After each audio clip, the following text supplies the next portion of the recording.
Halo teman-teman, perkenalkan nama saya Yefta Pade Tampu Bolon. Saya adalah mahasiswa dari Politeknik Negeri Medan, jurusan Teknik Komputer dan Informatika, Prodi Manajemen Informatika.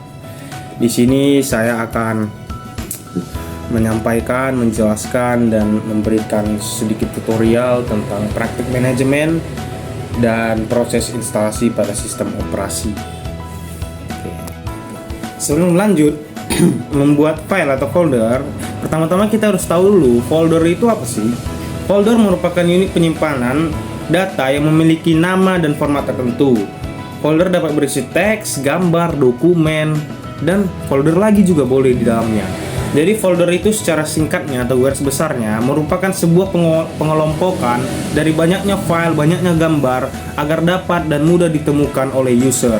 Jadi sebagai pengelompokan tertentu, kita dapat memudahkan user, file itu dapat memudahkan user untuk menemukan sesuatu yang ingin ditemukannya atau file yang ingin ditemukannya. Oke. Folder dapat dibuat di desktop ataupun di dalam aplikasi atau software disk PC atau dalam sistem penyimpanannya pada komputer gitu. Jadi untuk pada desktop, kita bisa hanya dengan mudah mengklik kanan pada desktop itu sendiri, dan ada tertulis di bawah undo atau rename, ada tulisan new. Di dalam new itu ada terdapat banyak sekali pilihan. Jadi kita hanya memilih folder yang paling atas. Oke. Setelah itu folder pun langsung terdapat pada desktop. Jadi tinggal hanya mengganti nama sesuai keinginan kita itu sendiri. Lanjut, jika ingin membuatnya di dalam suatu file lain, yaitu di disk PC, kita buka terlebih dahulu disk PC atau my computer atau komputer saya pada komputer masing-masing, karena biasanya berbeda-beda merek, berbeda-beda penyebutan. Jadi di sini kita bisa kasih contoh pada menu picture. Oke. Di sini juga kita bisa menggunakan dua cara, yaitu dengan pertama itu mengklik kanan pada file ini, mengklik kanan pada menu picture ini, lalu terdapat new. Di bawah undo new terdapat new lagi, dan folder. Tinggal klik folder lalu mengganti nama. Tuh. Oke. Dan cara yang kedua itu terdapat di pojok kiri atas terdapat new. Nah, kita tinggal mengklik new dan terdapat folder di bagian atasnya. Oke. Setelah itu tinggal mengganti nama. Selanjutnya, bagaimana cara kita mengisi folder tersebut? Mengisi folder tersebut terdapat dua cara juga. Dapat menyeret file yang ingin dimasukkan ke folder, dan dapat juga mengcopy pastenya. Jadi ketika kita ingin menyalinnya, tinggal copy lalu paste ke folder tersebut. Yang pertama kita memindahkan. Jika ingin memindahkan, kita hanya tinggal mengklik file yang ingin dipindahkan, lalu bisa mengklik kiri pada touchpad yang ada pada komputer atau laptop kalian, atau mendouble kliknya lalu ditahan. Setelah ditahan, tinggal diseret ke folder yang ingin dipindahkan tadi, dan secara otomatis file tersebut pun terpindah. Dengan itu cara pertama. Cara kedua, kita bisa mengcopy paste. Yang pertama kita pilih atau klik file yang ingin di-copy, lalu klik Ctrl plus copy, Ctrl plus C maksudnya, lalu masuk ke folder yang ingin kita pindahkan filenya, lalu Ctrl plus V atau paste, dan secara otomatis file tersebut sudah terpindah ke dalam folder tersebut. Oke, selanjutnya saya akan menjelaskan beberapa software yang terdapat pada laptop saya. Pertama-tama kita buka dulu menu search. Kebetulan saya menggunakan Windows 11, jadi saya buka menu search bar ya. Lalu buka settings, ketik settings dan masuk. Di settings kita lanjut ke apps. Ya, ini ada pilihan ya. Di bawah personalization ada apps. Buka apps lalu ke install apps. Di sini adalah aplikasi-aplikasi atau software-software yang sudah saya install, dan saya akan menjelaskan beberapa software yang sering saya gunakan dan saya tahu kegunaannya. Jadi software-software yang saya jarang gunakan dan kurang penting saya tidak akan menjelaskannya. Ya, karena saya yakin teman-teman pasti juga sudah mengerti apa kegunaannya. Pertama ada Adobe Reader X. Ini kegunaannya itu untuk membuka file PDF. Jadi setiap file PDF yang dikirim dosen atau teman atau siapapun itu, jika dibuka di laptop, dia akan otomatis masuk ke aplikasi Adobe Reader X. Lalu ada Avast antivirus. Ya, seperti kebanyakan antivirus lainnya, ya kegunaannya untuk melindungi komputer dari serangan malware, trojan, virus-virus jahat yang tersebar di internet sana. Jadi setiap kita mendownload sesuatu yang tidak secara garis besar itu lisensinya itu tidak resmi, ya. Jadi Avast ini atau antivirus ini akan men-scan terlebih dahulu apakah terdapat virus, malware atau trojan pada aplikasi atau file yang kita download tersebut. Lalu ada Canva, ya, seperti kalau teman-teman tahu, Canva kegunaannya untuk presentasi, membuat flyer, portofolio, dan banyak lagi karena kegunaannya itu banyak sekali memakai Canva sampai sekarang. Lalu ada CorelDRAW. CorelDRAW kebetulan saya sering gunakan karena ada mata kuliah desain grafis yang menuntut harus bisa menggunakan CorelDRAW. Jadi kegunaan CorelDRAW itu yang mirip dengan Canva, tapi CorelDRAW benar-benar tidak memiliki template. Yang artinya kita mendesain sendiri, membuat sendiri, memberi warna sendiri sesuai keinginan kita sendiri. Lalu ada Dev C++. Dev C++ ini kegunaannya untuk mengcoding, ya, codingan C++, yang jadinya di Dev C++ ini kita tidak perlu lagi menginstal extension sama seperti VS Code. Jadi extensionnya itu sudah langsung ada pada Dev C++ itu sendiri, dan ya kita bisa merendernya tanpa menginstal yang lainnya. Lalu ada ya Facebook dan yang lainnya, ini teman-teman pasti sudah tahu, Google Chrome. Lalu ada VirtualBox. Ya, VirtualBox. VirtualBox, Visual Studio Code. Ya, Visual Studio Code. Visual Studio Code kegunaannya sama seperti Dev C++ untuk codingan, tapi Visual Studio Code itu lebih fleksibel dan banyak sekali kegunaannya. Tidak hanya satu bahasa pemrograman, tapi banyak sekali bahasa pemrograman bisa diproses di Visual Studio Code. Tapi membuat sedikit ribet, kita harus mendownload ekstensinya secara terpisah dan menginstalnya, mengekstraknya lagi ke Visual Studio Code itu sendiri. Jadi membuat Visual Studio Code ini sangat kompatibel untuk programmer, tapi tidak terkhusus untuk satu bahasa pemrograman. Jadi sangat baik sekali. Saya juga sering menggunakan Visual Studio Code. Lalu ada Oracle VM VirtualBox. Oracle VirtualBox ini kegunaannya untuk sebagai virtual machine, ya, mesin virtual untuk menjalankan suatu sistem operasi. Jadi VirtualBox itu kegunaannya itu menjalankan Windows, menjalankan Linux bisa, Debian, Ubuntu dan lainnya tanpa mengganggu sistem operasi dasar pada laptop kita. Jadi sebenarnya VirtualBox ini yaitu mesin virtual gitu.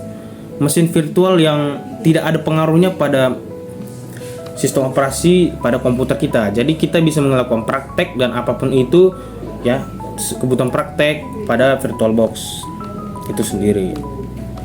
Ya, sekiranya itu saja yang bisa saya jelaskan dari software-software yang ada pada komputer saya, laptop saya. Selebihnya teman-teman pasti sudah tahu lah ya kegunaannya. Saya tidak perlu jelaskan lebih terang lagi karena untuk mempersingkat waktu kita. Jadi kita akan lanjut ke pembahasan selanjutnya. Oke, di sini kita lanjut membuat enkripsi atau perlindungan pada sebuah file, dan kita buat contohnya itu pada file Google Drive. Oke, pertama-tama kita buat dulu sebuah folder di Google Drive, ya. Sini saya membuat folder di Google Drive. Lalu memasukkan file yang ingin dimasukkan di Google Drive tersebut. Di sini saya memasukkan sebuah foto, ya. Saya memasukkan sebuah foto di file Google Drive-nya. Oke, lalu saya upload. Setelah selesai, saya akan menyetingnya. Oke, agar dia meminta izin di saat orang lain ini membuka folder tersebut, dia harus meminta izin dulu kepada saya melalui email. Nanti akan ada terkirim sebuah email kepada saya karena saya pemilik folder tersebut, link Google Drive tersebut, dan saya harus mengizinkannya terlebih dahulu sebelum dia masuk. Jadi untuk membuat hal itu dapat terjadi, pertama-tama kita masuk dulu ke foldernya, lalu ke titik 3 paling ujung. Oke, titik 3, klik titik 3, baru informasi folder. Setelah informasi folder, lalu masuk ke batasan keamanan. Nah, setelah kita mengklik batasan keamanan, kita bisa lihat ada kelola akses. Lalu kita masuk ke kelola akses, ya. Setelah kelola akses, kita bisa pilih dibatasi. Di sini kan ada dua pilihan, siapa saja yang memiliki link dan dibatasi. Jika kita mengklik siapa saja yang memiliki link, Yang artinya siapapun yang mendapatkan link dari Google Drive saya, dia bisa membuka folder yang saya buat ini dan dia bisa melihat isinya. Sedangkan jika saya membuat dibatasi, mereka harus meminta izin dulu kepada saya dengan adanya kiriman email ya dari Google Gmail ya, Gmail. Lalu saya mengizinkannya dulu baru mereka bisa membuka folder tersebut. Jadi kita memilih dibatasi lalu selesai. Oke. Saya sudah kirim ya. Setelah itu saya sudah kirim folder saya ini kepada rekan saya ya.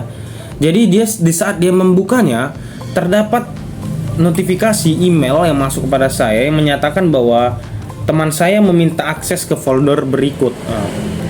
Dan jika saya tolak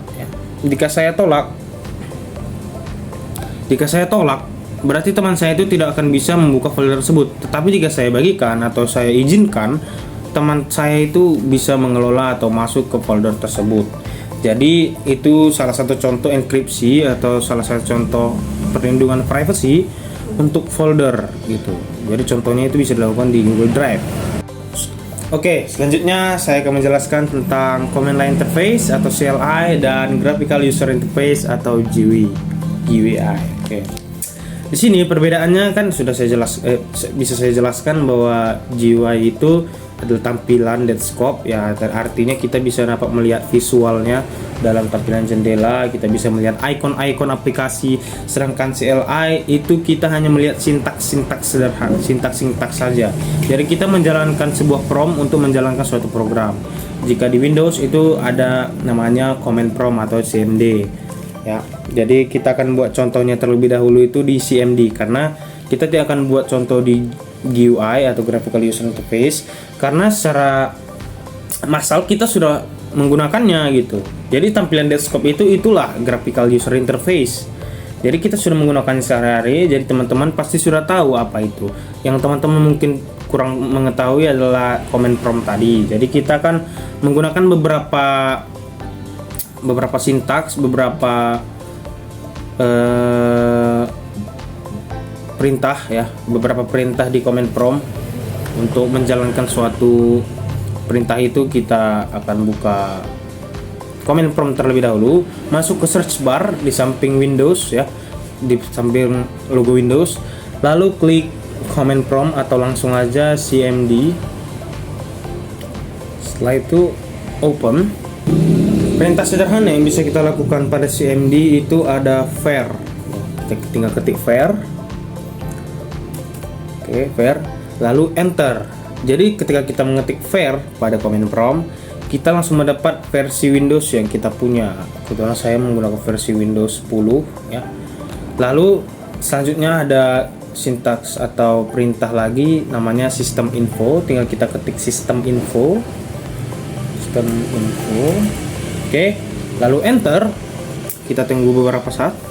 Lalu kita akan mendapatkan semua spesifikasi secara detail ya, tentang sistem yang ada di laptop kita. Jadi mulai dari virtual memory, virtual apa ya kan, OS name, OS versi, OS manufaktur, semuanya secara detail terjelaskan di sini. Jadi itulah beberapa perintah sederhana command prompt ya. Jadi kegunaan command prompt itu ya kita hanya akan mendapatkan tampilan tulisan-tulisan seperti ini. Jadi biasanya command prompt digunakan untuk menguji sebuah kecepatan jaringan ya. Dalam teknologi jaringan itu biasanya untuk menguji kecepatan jaringan, menguji versi dan lainnya. Tapi secara massal itu sudah tidak pernah digunakan lagi. Biasanya orang menggunakan versi GUI-nya atau versi desktop antarmuka. Oke, penjelasan yang terakhir adalah kita akan menginstal VirtualBox. Oke, di sini saya sudah download dari situs resmi VirtualBox. Saya sudah download filenya. Jadi kita tinggal mengekstraknya ke laptop kita. Ini sudah ada. Jadi caranya itu tinggal di double klik saja. Oke, setelah double klik akan muncul tampilan seperti ini. Ya, kita hanya melakukan instruksi yang telah diberikan, next, dan next. Seperti itu saja, next. Ya. Setelah itu kita tinggal mengikuti arahannya, next terus sampai selesai. Jadi saya skip videonya karena prosesnya lumayan lama menginstal apanya. Jadi saya akan tampilkan layarnya saya nanti. Jadi silakan disimak ya teman-teman.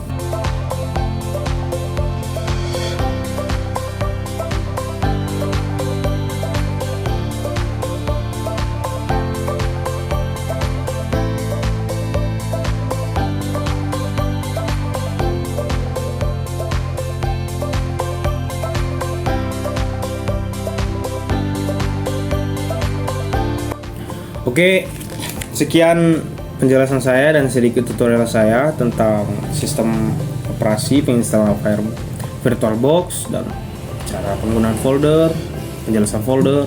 Oke, jadi itu saja yang saya bisa jelaskan pada hari ini.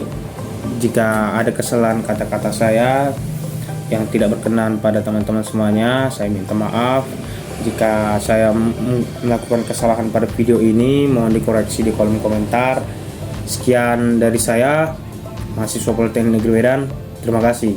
Hidup Polmed.